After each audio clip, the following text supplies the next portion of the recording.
मेरे प्यारे साथियों, आप सभी का बहुत बहुत स्वागत है आपके अपने यूट्यूब चैनल सिकंदर क्लासेस में। आज हम क्लास 10th के क्वेश्चन बैंक 2012 का मैथ का सोल्व करेंगे, जिसमें हम लोग केवल ऑब्जेक्टिव क्वेश्चन को सोल्व करेंगे। क्वेश्चन बैंक को हम लोग सोल्व कर रहे हैं, जिसमें 2011 का क्वेश्चन बैंक सोल्व कर दिए हैं। जो आप लोग नहीं देखे हैं तो आप लोग जाके देख लीजिएगा। आज हम 2012 के क्वेश्चन बैंक एनुअल एग्ज़ाम में जो हुआ है उसका सॉल्व करेंगे। यदि कहीं पर मिस्टेक हो जाता है तो आप लोग कमेंट में ज़रूर बता दीजिएगा। चलिए देर न करते हुए शुरू करते हैं। पहला क्वेश्चन कह रहा है, प्रथम 5 पूर्ण संख्याओं का माध्य कौन होगा। तो पहले प्रथम 5 पूर्ण संख्या कौन कौन होती है। तो पूर्ण संख्या कहते किसको है। तो प्राकृत संख्या के आगे शून्य को मिला देंगे। तो प्राकृत संख्या कौन कौन होता है, गिनती की संख्या को। तो 1 2 3 4 5 6 7 8 9 डॉट डॉट ऐसे बढ़ते हैं, उसको बोलते हैं प्राकृत संख्या। आई प्राकृत संख्या के पहले क्या मिला देंगे, शून्य को मिला देंगे। क्या मिला देंगे, शून्य को। तब क्या कहलाएगा, ये पूर्ण संख्या। प्राकृत संख्या के पहले शून्य को शामिल करेंगे तो कहलाएगा पूर्ण संख्या। तो इसको क्या है, पूर्ण संख्या है। तो प्रथम 5 पूर्ण संख्या कह रहा था। प्रथम 5 पूर्ण संख्या कौन कौन हो गया, 0 1 2 3 4। 5 को हो गया जरूरी, 1 2 3 4 5। 5 को हो गया पूर्ण संख्या। कह रहा माध्य ज्ञात करें। तो माध्य बराबर होता है फार्मूला होता है सभी प्रेक्षणों का योग। माध्य बराबर समानांतर माध्य बराबर या माध्य बराबर फार्मूला होता है सभी प्रेक्षणों का योग। माने जितने प्रेक्षण है सबको जो करना है, जोड़ देना है। अब बटे कुल प्रेक्षणों की संख्या, कुल प्रेक्षणों की संख्या। तो आप यहाँ से हम सब प्रेक्षणों को जोड़ते हैं। ये प्रेक्षण कौन कौन है, तो 0 एक प्रेक्षण है, 1 एक प्रेक्षण है, 2 एक प्रेक्षण है, 3 एक प्रेक्षण है, 4 एक प्रेक्षण है। तो कह रहा सभी प्रेक्षणों का योग, मैंने सबको क्या करेंगे, जोड़ेंगे। तो 0 प्लस कितना करेंगे, 1, फिर करेंगे 1 प्लस कितना 2, और फिर प्लस में कितना करेंगे 3, फिर प्लस में कितना करेंगे 4, प्लस में कितना हो जाएगा 4। अब बटे कै गो है, 1 2 3 4 5 गो है। तो बटे क्या करेंगे 5। ऊपर में सबको जोड़ेंगे तो कितना आएगा, ऊपर में जोड़ने के बाद कितना आएगा, जोड़ दीजिए जरा। 4 3 7 7 5 सॉरी 4 3 7 7 2 9 9 1 10। 10 में 0 जोड़ेंगे तो 10, मतलब 10 अब बटे कितना 2 5। 10 बटे कितना 5। तो काटेंगे तो कितना आएगा 2, मतलब कितना आ गया इसका समानांतर माध्य कितना आ गया 2। समानांतर माध्य कितना आ गया 2, समानांतर माध्य 2। आप लोग को चीज़ें बढ़िया से समझ में आ गया होगा। आप लोग कॉपी पर ज़रूर हल कीजिएगा इसको। चलिए आगे बढ़ते हैं। दूसरा नंबर कह रहा है, 2 वृत्तों के क्षेत्रफलों का अनुपात दिया है, तो उनकी त्रिज्याओं का अनुपात पूछ रहा है। तो 2 वृत्त का क्षेत्रफल का अनुपात दिया है, तो क्षेत्रफल क्या होता है, तो पाई r1 का स्क्वायर। मान ले रहे कि एक का त्रिज्या r1 होगा, दूसरा का त्रिज्या क्या होगा r2। तो पाई r1 बट्टे क्या दिया, पाई r2 का स्क्वायर। इसका क्षेत्रफल दिया है कितना, 4 बटे कितना 4:1, मैंने 4 बटे कितना 1। पाई से पाई कट जाएगा। अब इधर ही पूरा स्क्वायर हो जाएगा, तो रूट में मतलब r1 बटे r2 बराबर रूट अंडर, दोनों पर हो जाएगा रूट अंडर r1 बटे सॉरी 4 बटे कितना 1। अब निकलेगा 4 से कितना 2, और नीचे से कितना निकलेगा 1, मैंने 2 अनुपात कितना आएगा 1, 2 अनुपात 1। इसको हम लोग लिख सकते हैं। तो r1 त्रिज्याओं का अनुपात कितना आ गया 2 अनुपात 1, 2 अनुपात कितना 1। क्यों, क्योंकि हम इसको लिख सकते हैं r1 का स्क्वायर बटे r2 का स्क्वायर। तो इसको हम लिख सकते हैं r1 बटे r2 का होल स्क्वायर। r1 बटे r2 का होल स्क्वायर, इधर स्क्वायर हो जाएगा तो रूट में, मैंने इधर स्क्वायर हो जाएगा तो रूट में हो जाएगा रूट अंडर 4 बटे रूट में 1। मैंने रूट में भी 4 और रूट में भी 1। 4 से निकलेगा 2 और 1 से निकलेगा 2, ये सॉरी 4 से निकलेगा 2 और 1 से निकलेगा 1। मतलब r1 बटे r2 बराबर 2 बटे 1, मैंने r1 अनुपात r2 बराबर कितना 2 अनुपात 1। चलिए आप लोग कॉपी पर इसको अच्छा से हल कीजिएगा। चलिए आगे बढ़ते हैं। तीसरा नंबर, tan थीटा बराबर √3। तो थीटा का मान क्या होगा, मतलब tan कितना डिग्री के मान पर √3 आता है। तो tan 60 का मान कितना होता है √3। tan 60 का मान कितना होता है √3 होता है। tan 60 डिग्री का मान कितना होता है √3। चलिए आगे बढ़ते हैं। चौथा नंबर करा cos 60 + 1 बटे cos 60 - 1 का मान क्या होगा। तो cos 60 कितना होता है, तो 1/2 होता है। cos 60 1/2, अब प्लस है तब प्लस, अब बटे फिर होता है cos 60 कितना, तो 1/2 और माइनस कितना 1। चलिए ऊपर जब हल कीजिएगा एलसीएम लीजिएगा तो कितना आएगा 2, एलसीएम लेंगे तो कितना आएगा 2, तो हल करेंगे तो आएगा कितना, तो 2 एलसीएम ले रहे हैं तो 2, यहाँ करेंगे तो 1, अब प्लस यहाँ कितना आ जाएगा 2, अब बटे यहाँ पर एलसीएम कितना आएगा 2, तो यहाँ कितना हो जाएगा 1, अब माइनस में कितना 2, ये तो 2 से 2 कट जाएगा, इसको नीचे वाला ऊपर जाएगा 2 से 2 कट जाएगा, तो आएगा ऊपर में कितना 2, 1 + 2 तो कितना 3, और नीचे में आएगा -1, मतलब 3 अब बटे -1 आएगा, 3 बटे कितना -1, तो इसको आप हल कीजिएगा तो कितना आएगा -3, -3 माइनस में कितना आएगा 3, तो आंसर हो जाएगा माइनस में कितना 3, इसका आंसर कितना हो जाएगा -3। आप लोग अच्छा से इसको सॉल्व कीजिएगा। चलिए आगे बढ़ते हैं 5वां नंबर।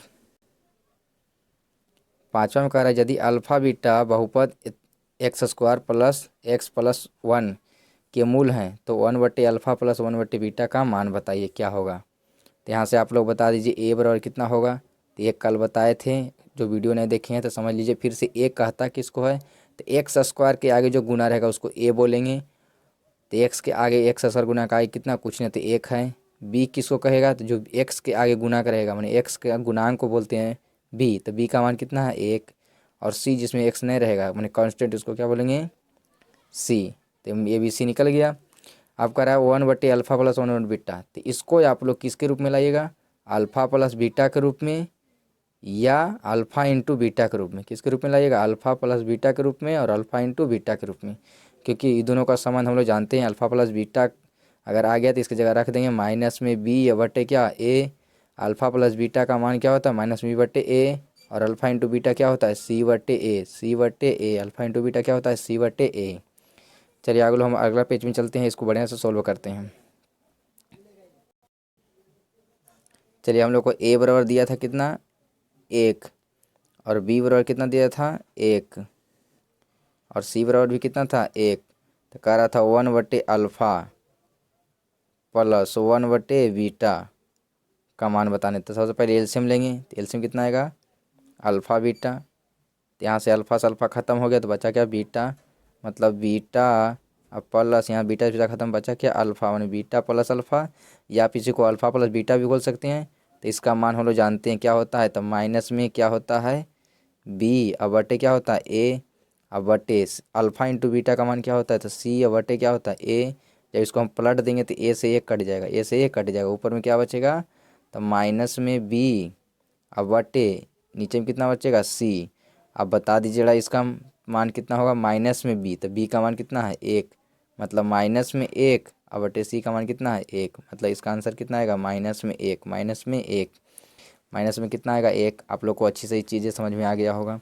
जब भी इस टाइप का रह जाए तो सबसे पहले आप लोग किसके रूप में लाइएगा, तो अल्फ़ा प्लस बीटा के रूप में या अल्फ़ा इंटू बीटा के रूप में, दोनों के रूप में संबंध आ जाएगा। चलिए आप लोग समझ में आ गया होगा, आगे बढ़ते हैं। चलिए आगे बढ़ते हैं 6ठा नंबर क्वेश्चन। 6ठा नंबर में कह रहा है कि एक द्विघात बहुपद के मूलों का योगफल और गुणनफल दिया है, तो कह रहा है द्विघात बहुपद बताइए। तो गुण योगफल का मतलब अल्फ़ा प्लस बीटा दे दिया, अल्फ़ा प्लस बीटा बराबर कितना, तो 2, और गुणनफल का मतलब अल्फ़ा इंटू बीटा बराबर कितना दे दिया है, तो माइनस में 15। तो पूछ रहा बहुपद क्या होगा, तो अल्फ़ा प्लस बीटा का मान अभी हम लोग जानते हैं क्या होता है माइनस में b/a, और अल्फ़ा इंटू बीटा का मान क्या होता है c/a।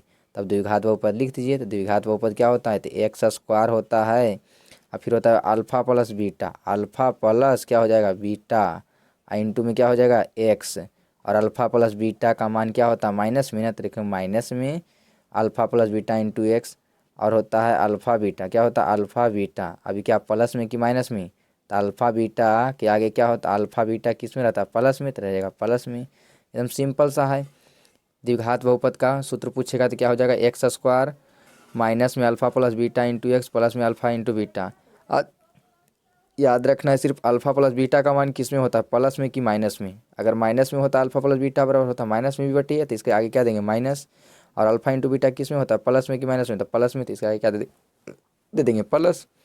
सिंपल सा। द्विघात बहुपद जब पूछेगा तो x² पर लगा देना, क्या लगा देना x² और फिर अल्फ़ा प्लस बीटा इंटू में क्या रखना x, अब इसके आगे क्या रखना, अल्फा रखना, हमने अल्फा प्लस बीटा माइनस में रहेगा कि प्लस में, तो इसका मान याद रखेंगे, सिर्फ प्लस में होता है तो प्लस रखेंगे, माइनस होता है तो माइनस में रखेंगे, लेकिन इसका मान किस में होता है, माइनस में, ध्यान रखेंगे क्या, माइनस। और अल्फा इंटू बीटा किस में, प्लस में कि माइनस में, तो प्लस में, तो क्या हो जाएगा, प्लस में। चलिए अब एक्स स्क्वायर की जगह एक्स स्क्वायर, अब माइनस अल्फा प्लस बीटा का मान दिले है कितना, अल्फा प्लस बीटा का मान 2, और इंटू में कितना है एक्स, अब प्लस अल्फा प्लस बीटा का, अल्फा इंटू बीटा का मान दिया है माइनस में कितना, 15, माइनस में 15।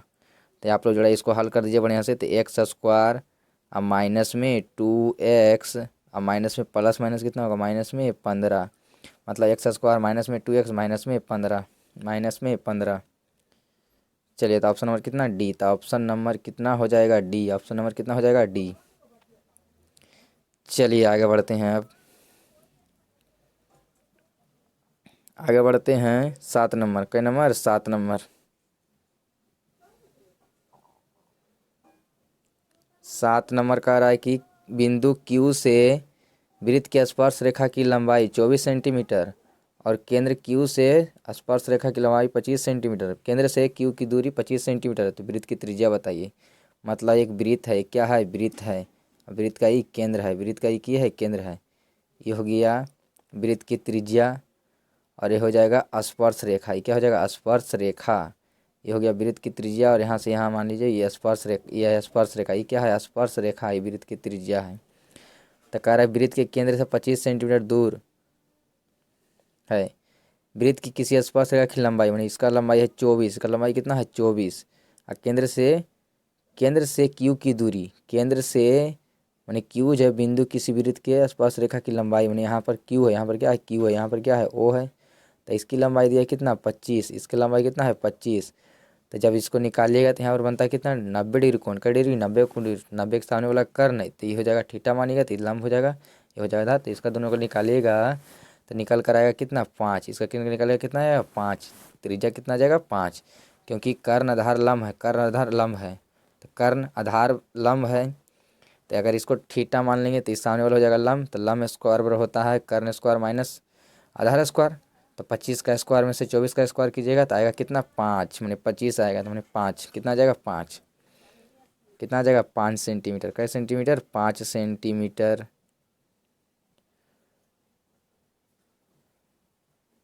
सॉरी 5 सेंटीमीटर है, 5 सेंटीमीटर बल्कि 7 सेंटीमीटर है, कितना आएगा, 7 सेंटीमीटर आएगा, क्योंकि 25 का स्क्वायर कीजिएगा तो 625, और माइनस 24 का स्क्वायर कीजिएगा तो 576, 576 आएगा, कितना आएगा, 576, 576। अब 15 में से गया कितना, 6 तो आएगा 9, ये कितना आएगा 4, मैंने 49, कितना आएगा 49, किसका स्क्वायर होता है 7 का, किसका 7 का, मतलब त्रिज्या का मान कितना आएगा 7, कितना आएगा 7, 5 ने बल्कि कितना आएगा 7, कितना आएगा 7। चलिए आगे बढ़ते हैं,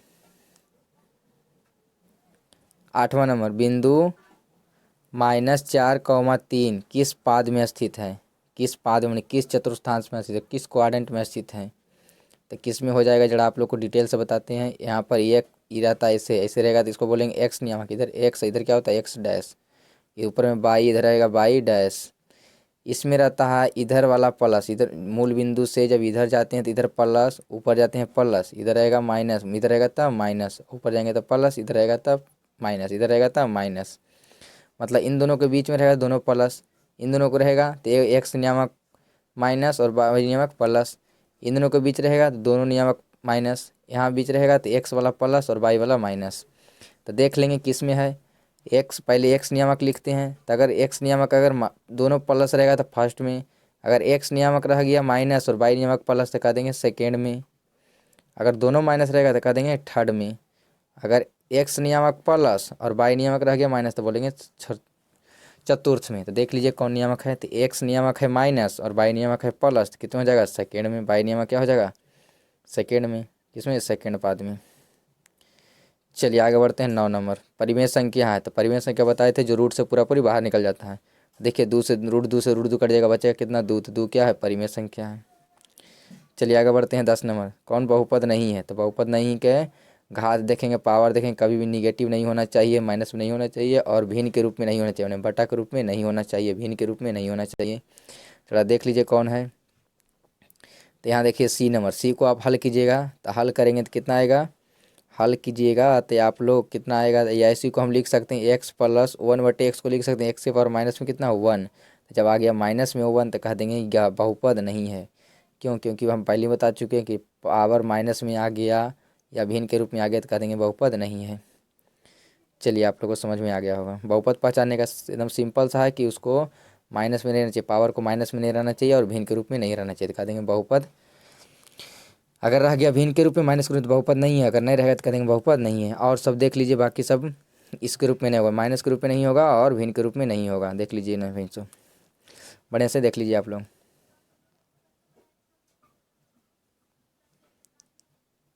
चलिए आगे बढ़ते हैं। 11 नंबर, 11 नंबर कह रहा है कि root under x one minus x square बटे वन माइनस कॉस स्क्वायर बराबर क्या होगा। तो आप लोग क्या कीजिएगा कि one minus sine one minus sine square, one minus sine square बराबर क्या होता है, तो वन माइनस साइन स्क्वायर बराबर क्या होता है, तो कॉस स्क्वायर। क्या होता है? कॉस स्क्वायर ए। अब बटे वन माइनस कॉस स्क्वायर बराबर क्या होता है, साइन स्क्वायर। साइन स्क्वायर ए हो जाएगा।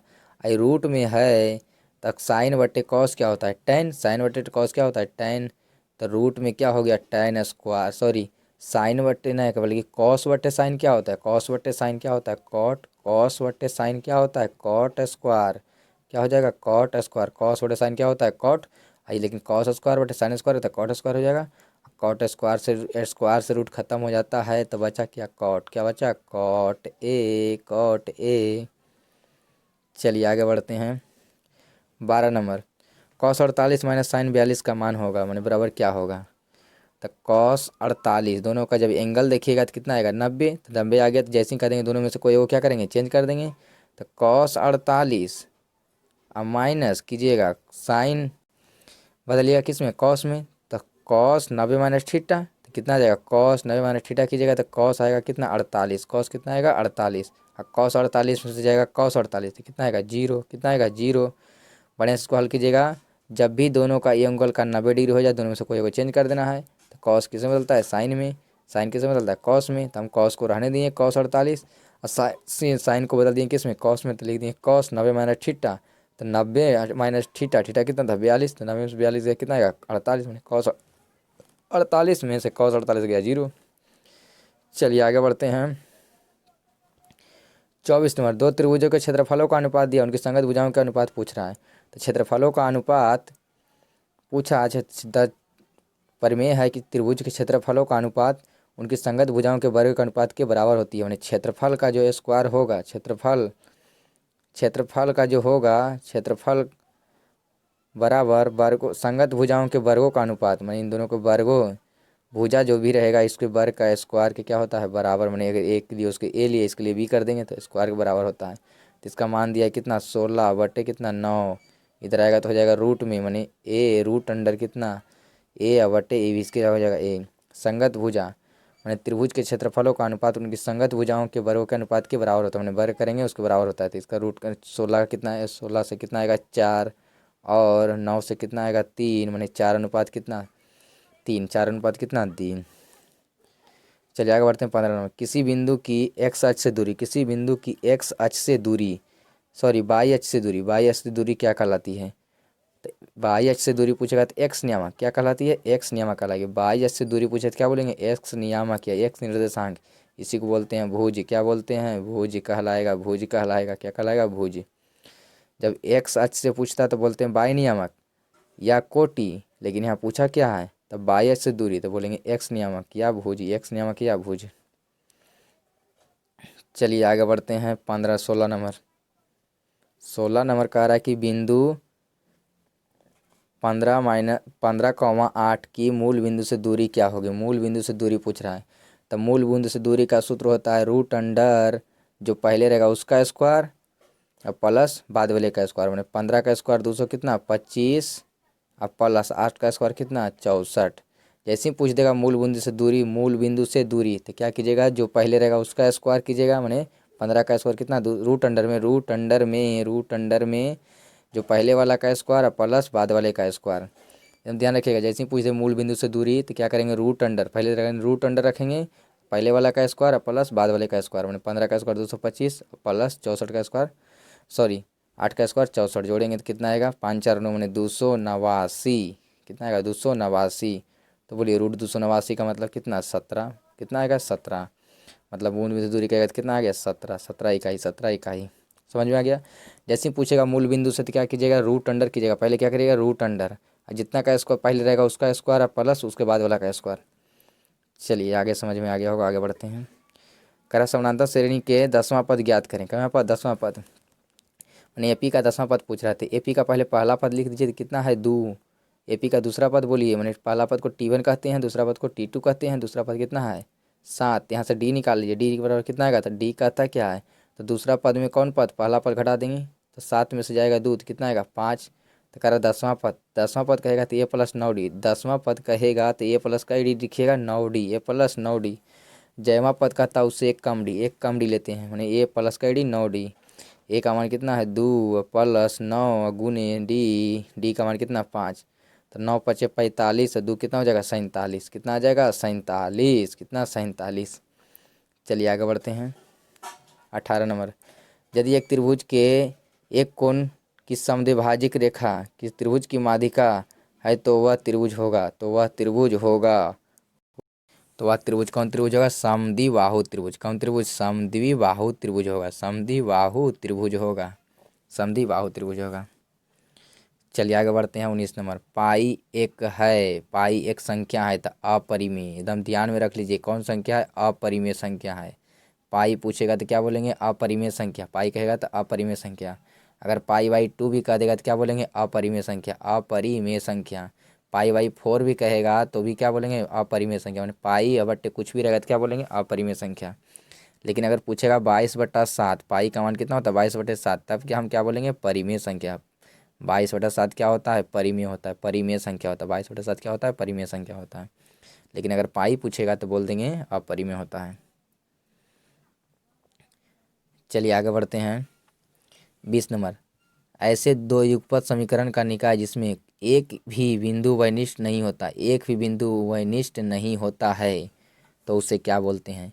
एक भी बिंदु वैनिष्ट नहीं है, एक भी बिंदु वैनिष्ट नहीं है, मतलब वो रेखा कैसा गया है तो समानांतर गया है, समानांतर गया है तो वो अनिष्ट नहीं है, कहीं पर एक दूसरे को काटा नहीं है, समानांतर है, समानांतर है, मतलब क्या है, विरोधी है, क्या है, विरोधी है। विरोधी का मतलब क्या है, असंगत है, असंगत है, असंगत है, असंगत है, तो क्या बोलेंगे, समीकरण निकाय कैसा होगा, विरोधी या असंगत, विरोधी या असंगत। आप लोग को यह वीडियो अच्छी लगी हो तो लाइक शेयर और चैनल को सब्सक्राइब जरूर कर लीजिएगा। फिर मिलेंगे इसी चैनल पर, तब तक के लिए बाय बाय, टेक केयर।